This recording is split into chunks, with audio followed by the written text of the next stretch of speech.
All right, another video book review. This one is for Red Rising, the first in the Red Rising series, trilogy, whatever it is, right?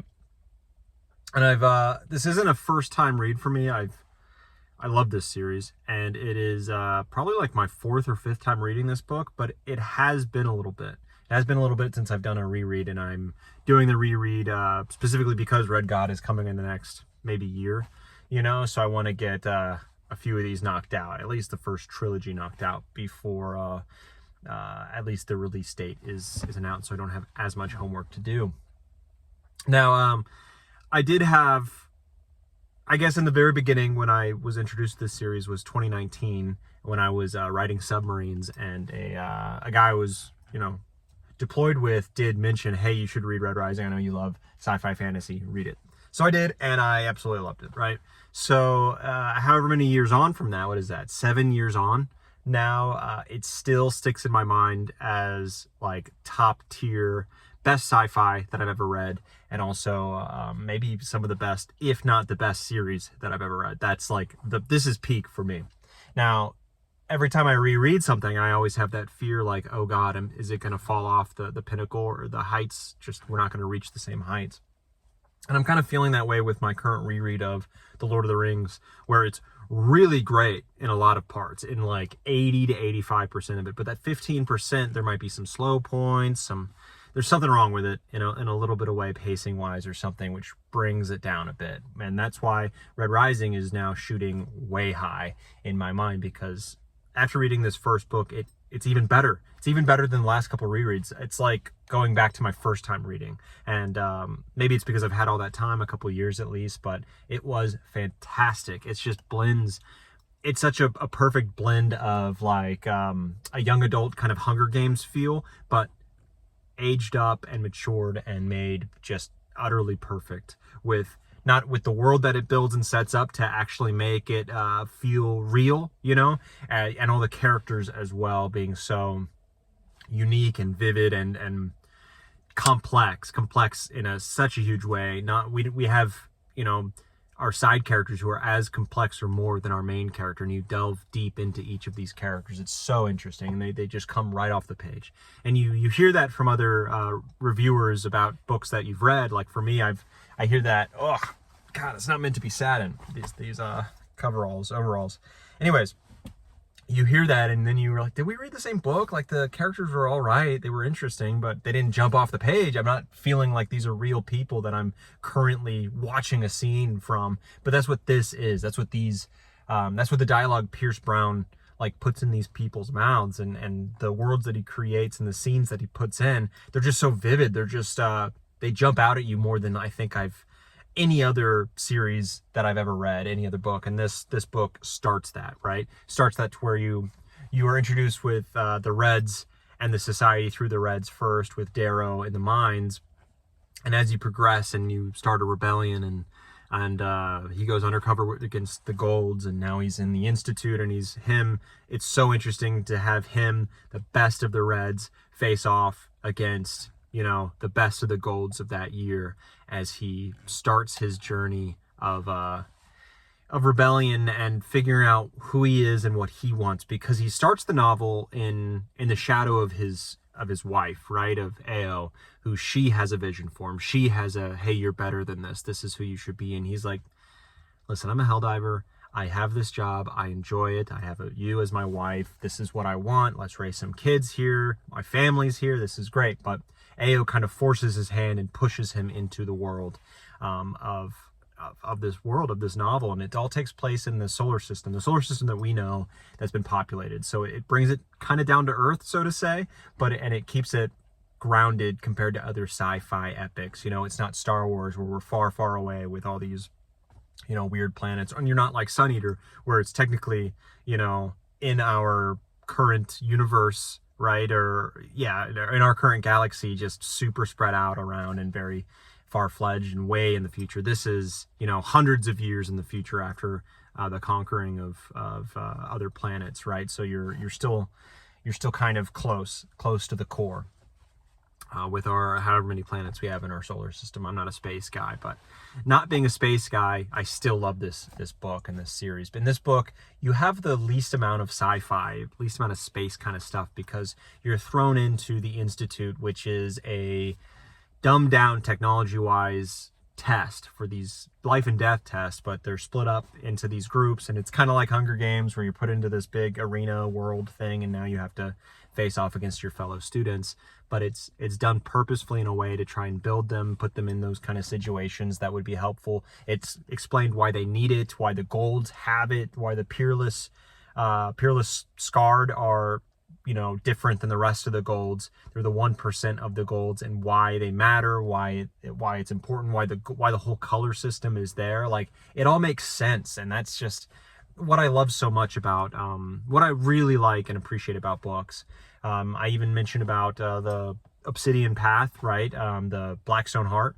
I really love how just everything fits together and perfectly, and everything makes sense. And that's kind of how this is as well, where everything makes sense. Nothing is there where you're like, oh, the author just wanted to throw some spice in. Who cares if it works? But it's, you know, it's interesting. But no, that's not how this is. Like, everything fits perfectly well together. So yeah, the universe is interesting that we're in. The world is interesting. How every, I guess, like, planet, how the beings on those planets, like the human beings on those planets, how they differ based off of the planet themselves.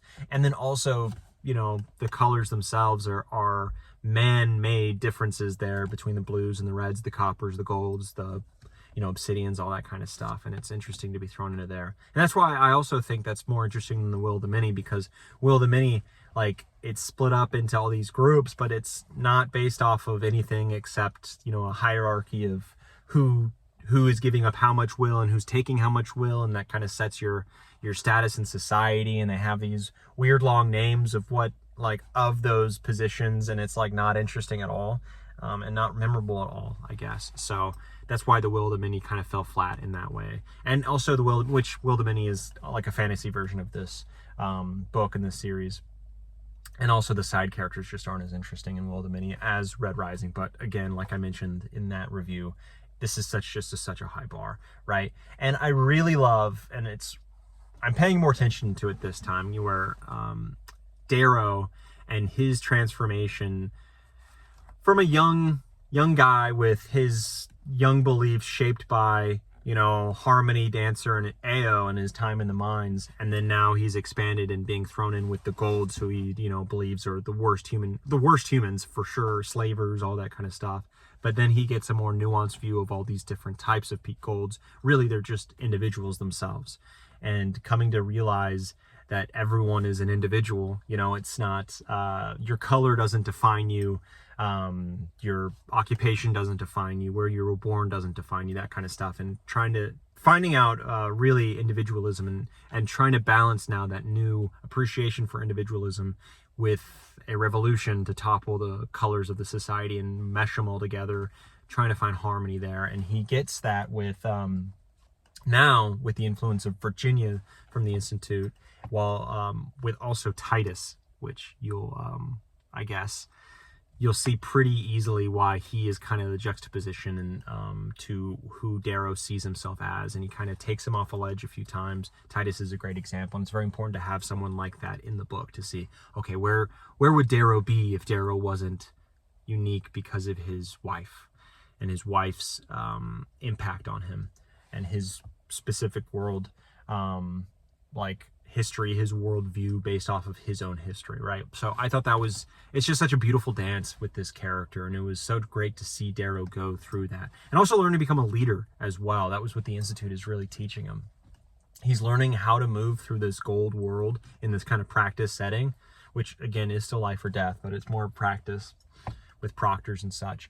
But he's learning also how to become a leader and lead these golds, because he has to be in a leadership position in order to be meaningful in this revolution, and get as much favor as he can, coming through this. He has no wiggle room. Like, there's no, hey, I can chill now. I did something good here. I got myself in a good place. I can chill for a little bit, you know, and then wait for my next opportunity. That can't happen with his limitations and the mission that he's on. He has to take every opportunity. He has to make opportunities. With all the obstacles being thrown up in front of him, he has to make all these things happen. It's so interesting how Pierce Brown sets up these obstacles to be in his way that are, you know, insane, and it takes someone with a unique viewpoint like Darrow to surprise the reader, since we're in first person view, surprise the reader and get around the obstacle, conquer the obstacle in a compelling way as well. And it's just so interesting to see how Darrow chooses to do that, which reinforces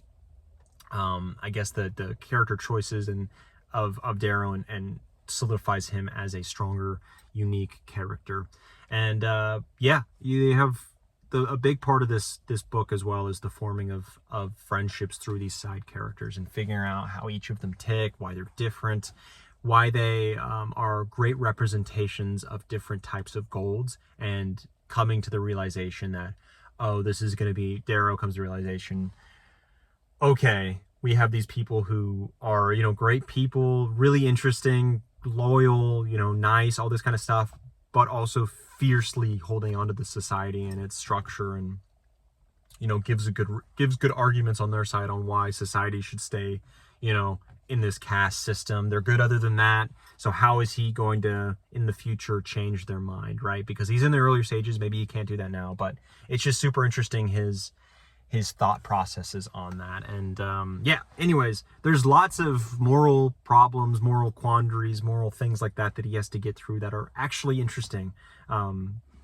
you know, to actually come into contact with. That's what I had an issue with Crime and Punishment, right? I keep bringing up all these other examples. Crime and Punishment, I'm sweating, it's so hot in here, and turning on the AC is loud, so I'm just kind of surviving. Anyways, so Crime and Punishment, a huge part of that book was the moral question and the battle with the character against this moral question that he had, and it tears him apart and all this.